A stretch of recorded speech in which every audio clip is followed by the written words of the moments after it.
Hi, and welcome to Crash Course Catholicism, a podcast about Catholic teaching and why it makes sense. I'm your host, Caitlin West.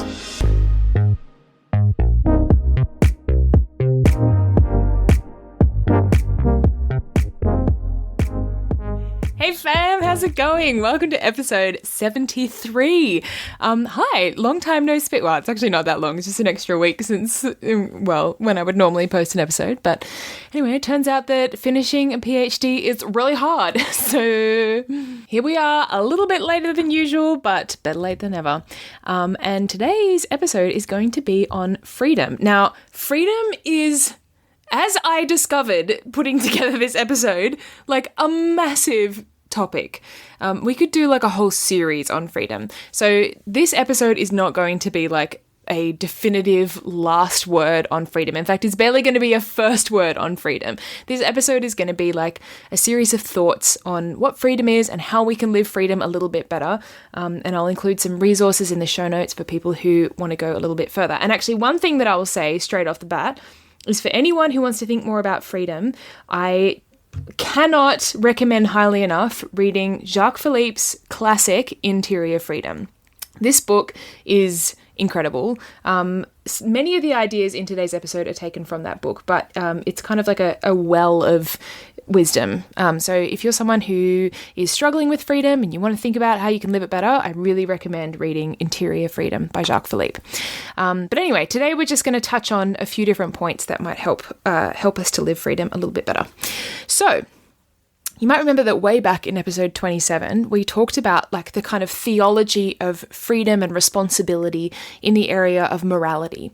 This episode is going to be a little bit more on the like personal experience of living freedom, especially that interior experience of living freedom. How can I experience freedom more when living my life as a Christian? Because this is something that a lot of us kind of confront and experience as Catholics, that we might know what is good to do, we might understand the moral law, but we don't always necessarily want to do the right thing, or sometimes we kind of do, but we also feel a bit obliged to do things because we know that they're good, or we get stuck in following the rules and doing things because someone told us we should do them, or because, you know, we have certain responsibilities. And sometimes we can feel a bit inhibited and like we're not doing things freely. Okay, well, before we think about how to live freedom better, let's just quickly recap on what freedom is. Now, often when we think about freedom, and this is particularly how freedom is kind of sold to us in, you know, the media and popular culture today, we think of freedom as being the ability to do whatever I want. So it means having limitless options, and from those options, we can choose whatever we want to do without constraints. And this is a very attractive idea of freedom. It's something that we're very drawn to. Like, I remember when I was a kid, I used to love reading Enid Blyton's books. So she wrote like The Famous Five and The Wishing Chair and The Faraway Tree. And there was this one story of hers from The Faraway Tree that has always stayed with me because I was just obsessed with it as a kid. And it's this story where the kids go to this place called the Land of Take What You Want. And it's literally this land, this magical land that's like an infinite marketplace with absolutely everything you could ever possibly want in it. And you can just walk through and just take whatever you want and you don't have to pay for anything. And like 6-year-old, 7-year-old me was just obsessed with that idea. I just loved that story because it was like a fantasy. Like, imagine just having limitless possibilities and you can just have whatever you want. So often that concept of limitless potential and being able to choose whatever we like, that's what comes to mind when we think about freedom.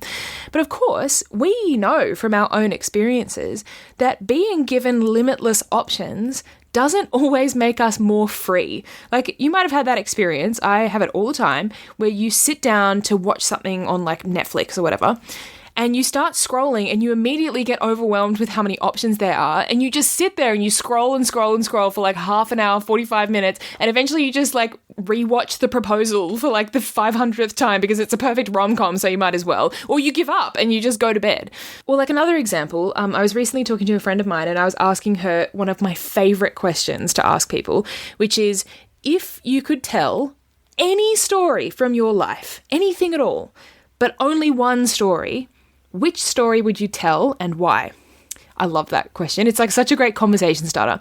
Anyway, so I was asking this to my friend and she was like, Okay, can I have some parameters around this? Like, what kind of story? Do you want like a funny story or a sad story? And I was like, no, you don't understand. You have total freedom. You can tell me any story. And she was like, okay, this doesn't make me feel free. I don't feel free. I feel overwhelmed. This is making me anxious. I just need some parameters.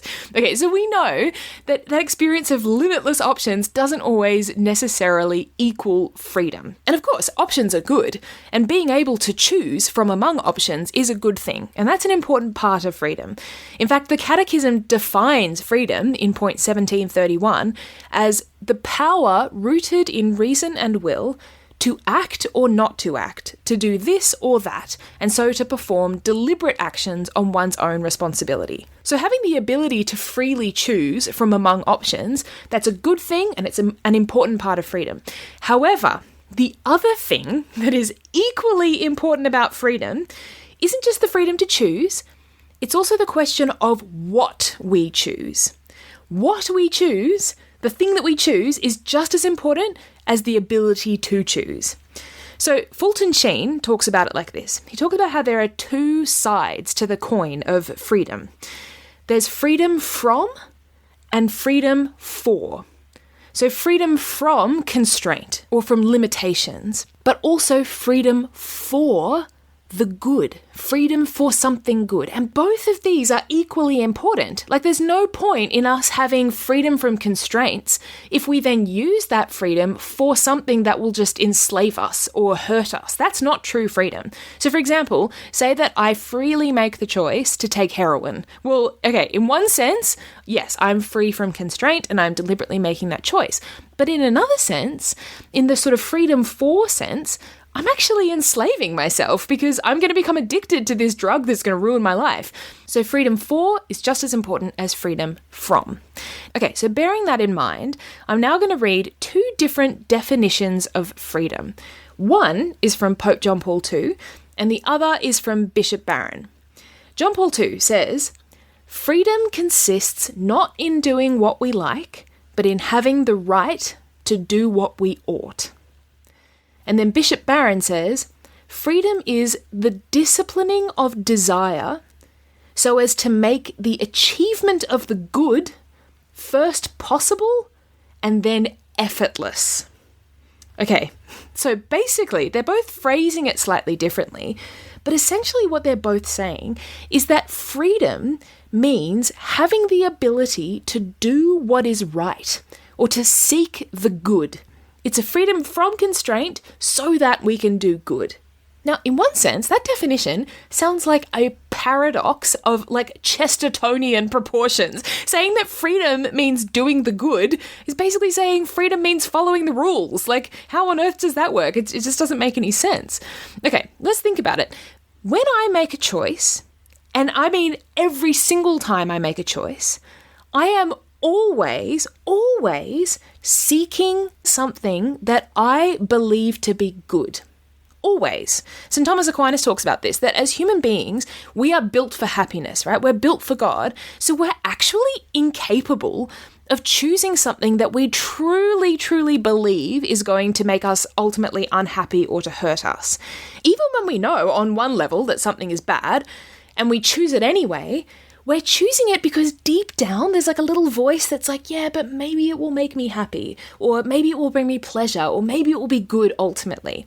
So even when we're choosing things that we know are bad, we're seeking the good.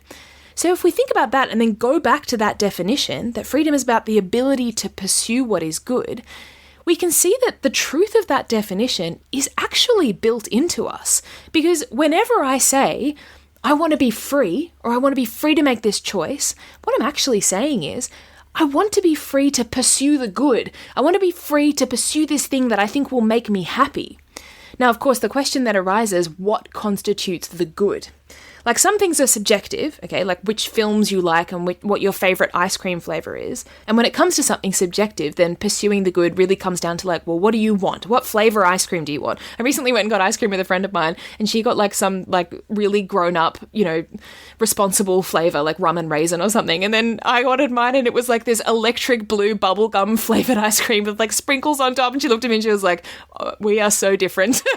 I was like, yep, we have very different tastes. Okay, so in that situation, there's no right or wrong ice cream flavor to choose. It's subjective. However, as Christians, we believe that not everything is subjective. Some things are objectively good and objectively right or wrong. Some things are better than others, and they are actually going to make us happier in the long run. This was like the subject of all of our episodes on the commandments that we did ages ago.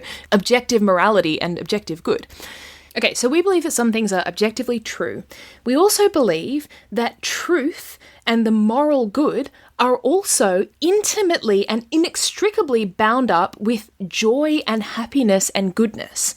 So we talked about this like way at the beginning of the podcast, that ultimately truth itself is bound up with goodness itself and beauty itself. Those things are inextricable. In other words, when we pursue the truth, when we do what is morally good, ultimately, like in the moment, we might not feel like a sense of pleasure. We might not be like, oh, this feels great. But ultimately, those things, that pursuit of the truth and that pursuit of the moral good, is actually going to lead to a deep and lasting joy and peace. So the more that we pursue the objective good, the happier we will be and the freer we will be. And of course, as Christians, we believe that the greatest good of all is God. So pursuing a relationship with God will ultimately make us more free and more happy than anything else, because God is goodness and beauty and truth itself. So in summary, we will be at our most free when we pursue the truth and follow the moral law and grow in our relationship with God, because those are the things that are ultimately going to make us happiest. And freedom is ultimately about that pursuit of true happiness. Okay, now we might hear all of this and be like, yep, okay, that's great. Sounds great on paper, right? The more I do good, the more free I am and the more happy I am. However, that is not how it always feels in real life. Like when I do good things, I don't always feel more free or more happy. Sometimes I just feel like obliged, or sometimes I feel resentful or irritated or tired. It doesn't make me feel good. So just some random examples. Let's say that, someone comes up to me in my parish and says, oh, we're having like a parish fete on the weekend and we really need someone to like bake a cake and then help us run the cake stall. Can you do it? And you're like, you really don't want to do it. You're like, I'm busy. I've got like my weekend. Like, I just want to relax. I don't want to help out with this fete. But then you think, oh, okay, no, it's objectively a good thing for me to help out with the parish fete. Like, I've got to get out of myself. I'll just do it. So you say yes, and then you bake your cake and you go to the cake stall and you spend the whole time feeling resentful. You spend the whole time being like, why am I doing this? I don't want to do this. I'm kind of annoyed that they asked me to do it. Or say, let's take a different example. Let's say that someone has told you that it's a really good idea to pray every day. And you're like, yes, okay, no, that makes sense. It's a good idea to pray. So you're like, all right, I'm going to pray every day when I get home from work. And of course, you get home from work and you're exhausted and you've had a long day and all you want to do is just sit down on your couch and watch something on TV and eat a bag of popcorn and just forget about life.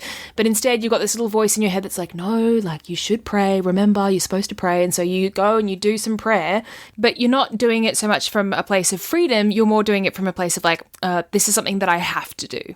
Now, just to clarify, I'm not saying that every time we sit down to pray or every time we do something good for someone else, we should feel super happy about it. And if we don't feel happy and feel free, then there's something wrong and we're not free. Okay, no. Sometimes we just don't particularly feel like doing something that's good, but we do it anyway out of love, and that's not necessarily a bad thing. That can actually be a very good thing, and it can even be a great act of freedom if we are doing it because on a deeper level we genuinely want to, out of love for God and out of love for others. Okay, that is different from the kind of situation that I'm talking about here, where I'm not acting from that place of a deep desire to do something good. I'm acting from a place of like obligation. Okay, so what should we do in situations like these where we're doing something good, but it's not coming from a place of freedom?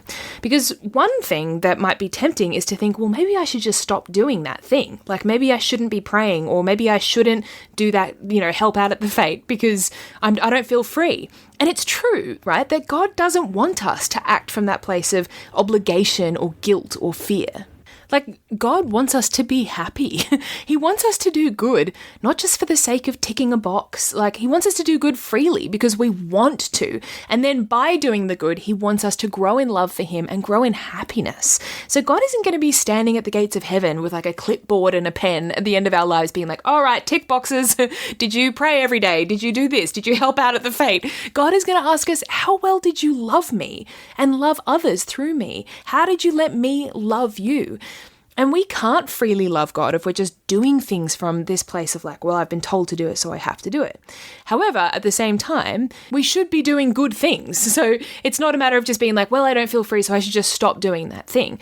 So what should we do? We need to find a solution. Okay, well, as a first step towards a solution, let's pause and think about what actually happens when I make a choice. Like, what does that process actually look like? What occurs? So let's just take like a completely arbitrary kind of subjective example, like choosing what to watch on Netflix. Okay, when I choose what to watch on Netflix, a couple of things happen. First of all, my intellect identifies an option as good. Okay, so like You've Got Mail comes up and my intellect is like, yes, You've Got Mail is an excellent rom-com featuring Meg Ryan and Tom Hanks at peak awesomeness. Okay, good. And then my will moves towards that thing, right? I desire it as a good. I'm like, yes, I want to watch this movie again. I want to watch that final scene on the bridge where Meg Ryan is like, I wanted it to be you so badly. And he's like, don't cry, sharp girl. I want to watch that again. And then based on the movements of my intellect and my will, I make the free choice to pick You've Got Mail. Okay, so when I make a choice, my intellect recognizes something as good, and then my will moves towards it, and then I make a free choice. Now, when it comes to things like, morality and virtue, unfortunately, due to the effects of original sin, my intellect and my will don't always line up with objective reality.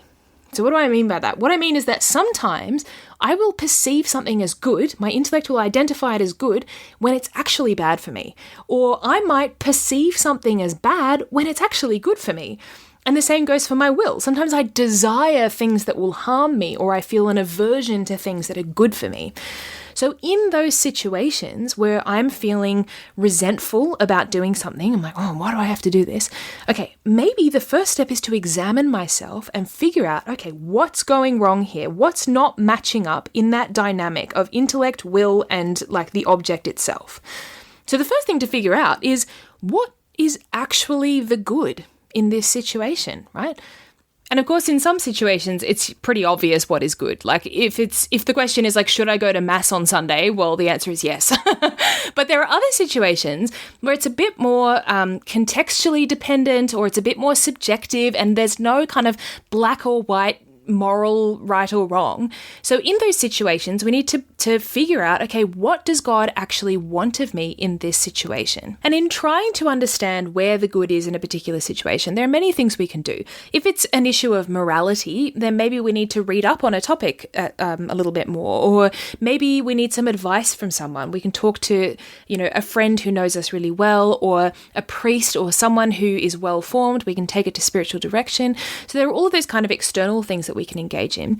But also, most importantly, we need to bring it to God, right? We need to actually pray about it. We need to sit there in front of God, look him in the eye and say, God, what do you want of me right now? Not what is it being expected of me? Like, what is someone else asking, or what do I feel like doing? What do you want of me? And what we might find in that process of praying about it and reflecting on it, we might find that the thing that we had kind of instinctively assumed was the good that God wanted us to do, maybe that's actually not what God is asking of us. So if we go back to the example of like helping out with the church fete. Now, in one sense, of course, helping someone out for a good cause is objectively in and of itself a good thing.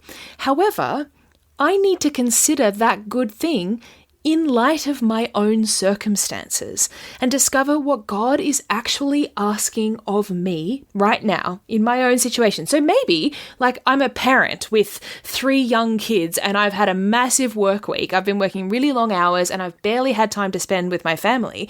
And maybe actually this weekend, I have a greater responsibility to give myself to them. So yes, helping out with the fete would be amazing, but being a good parent, like that's my vocation. And maybe there's a greater good that God is calling me to, and I need to discover that good rather than just making assumptions based on what other people are expecting of me.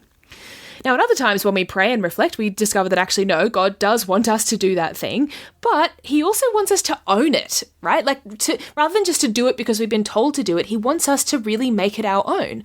So we can return to the example of praying every day. Maybe, obviously prayer is a good thing, but maybe I'm only praying because someone else told me that it was good, or I read that, or I heard it somewhere and it's like a rule that I have to follow, or I know that someone is going to ask me about it and I feel that they expect it of me. And I've never really made it my own. So maybe I actually need to take the time to discover why prayer is important and to try to really internalize that for myself so that I end up praying because I actively want to, which is different from feeling like it. Like we said before, it's not going to always feel amazing, but on that deeper level, we need to actually want to do the good rather than just doing something out of obligation. So what we're kind of talking about here is this process of engaging our intellect and then allowing it to influence our will. Because once we deeply understand and comprehend where the good is and why it is good, why it's important that we do that good thing, then very often our will, our desire to do it will flow out of that knowledge. So we talked about before about how whenever we choose something, we're choosing it because we believe that it is good. So once we understand that something is good, it's much more likely that we will then desire to do that good thing. Now, that might not always be our experience. Like sometimes, we know why something is good and we get that it's good and we understand that it's good, but we just still don't want to do it. And that's the point at which we just need to bring it to God, right? And ask for his help and say, God, I really don't feel like praying. I feel resentful every time that I pray. Please help me to love this thing, work on my will so that it is more oriented towards you. And what we're talking about here is an openness to the grace of God, an openness to the action of the Holy Spirit on our souls. Surrendering ourselves to God and saying, okay, God, I don't particularly want to do this thing, but I believe that it is good and I'm asking for your help. Please help me to want this good thing.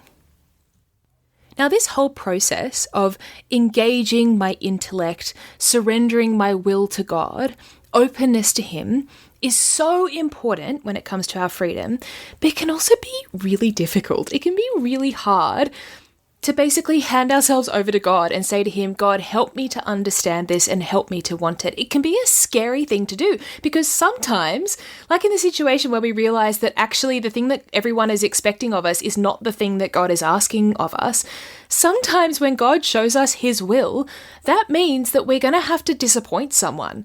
Or we're going to have to do something that maybe to other people looks bad. Like maybe if I say no to helping out at church, then people might think that I'm selfish and they might make judgments about me. It's just easier to follow the rules, to just do the things that other people are telling me to do because then I'm safer, right? And then maybe I come across like a better person or I feel like I'm a good person because I'm following the rules, and it can actually be more comfortable. Going to God and discovering what his will is for our life can be way harder. So there's a book that I was reading in preparation for this episode called He Knows Not How, which is a book about freedom. And it's got this great quote. It's talking about something called voluntarism. So basically, voluntarism is when we just stubbornly do things because we're following the rules. Like what we were just talking about. I'm doing this thing because it's what I've been told to do and I'm just going to do it. And I'm not going to think about it. I'm not going to engage my intellect. I'm not going to think about like what God wants of me. I'm just going to follow the rules. So this quote is great. It says, voluntarism almost always hides a desire for security. Voluntarists, I don't know if that's a correct pronunciation, voluntarists renounce the full use of their intelligence out of fear. They want secure criteria and someone else to judge for them.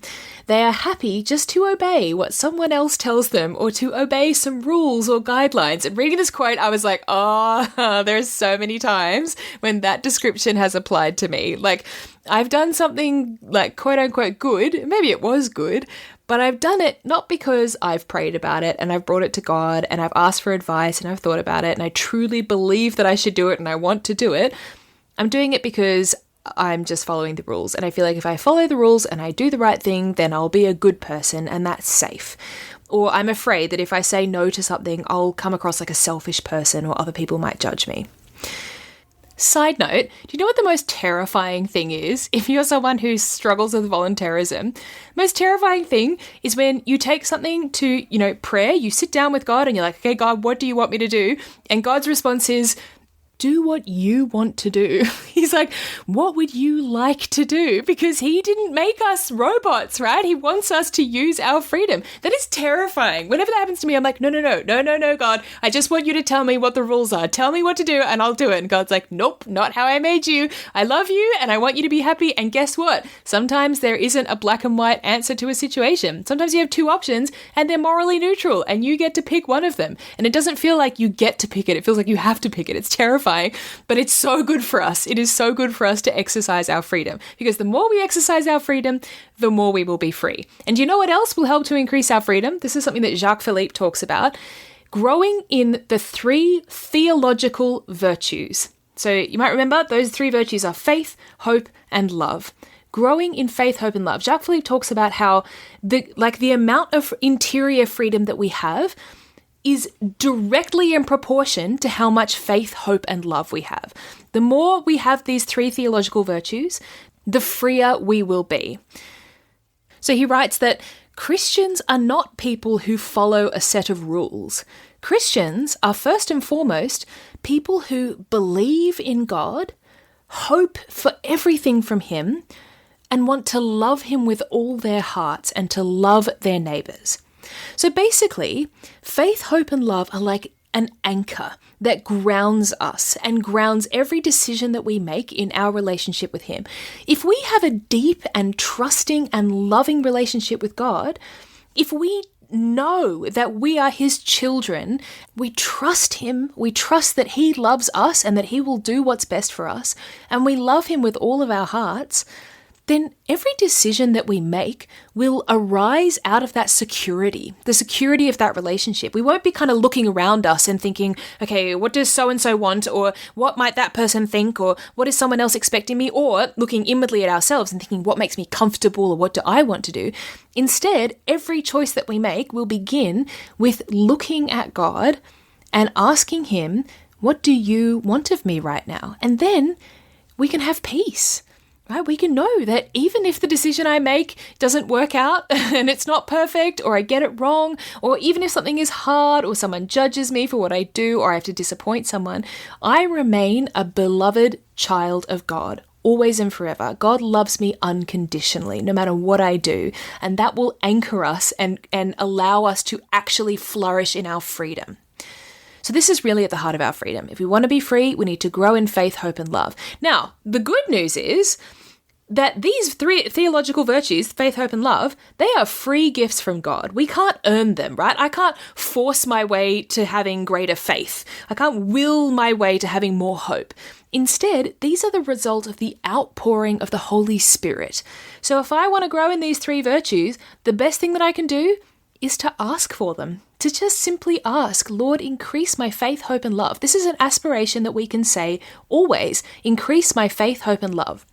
And in fact, we're coming up to Pentecost at the moment, just in a few days. So maybe in these next few days, we can focus on that aspiration in just saying to God, increase my faith, hope, and love, and then trying to dispose ourselves to receive that gift, right? Open our hearts to receive it. So we can open ourselves up to receiving the gifts of faith, hope, and love by praying and by receiving the sacraments. So that's a great way for us to prepare for Pentecost, prayer and the sacraments. And let's just end with a quote from Galatians 5:1. It says, "It is for freedom that Christ has set us free." Emphasis on Christ has set us free. We do not set ourselves free. God will set us free. Okay, so our number one job is to lean on him and to love him more. Awesome. Okay, well, that's it from me for today. FYI, the next episode is probably also going to be in another 3 weeks because I have a massive deadline. So being realistic until the end of June. We're almost there, guys. I'm almost at the end. I'm on the final sprint. And our next episode is going to be super fun. We're going to look at Eucharistic miracles. Oh, love it. Can't wait. All right. Have a fantastic Pentecost. I'll talk to you later. Okay, bye. I'm not a robot. Guess what?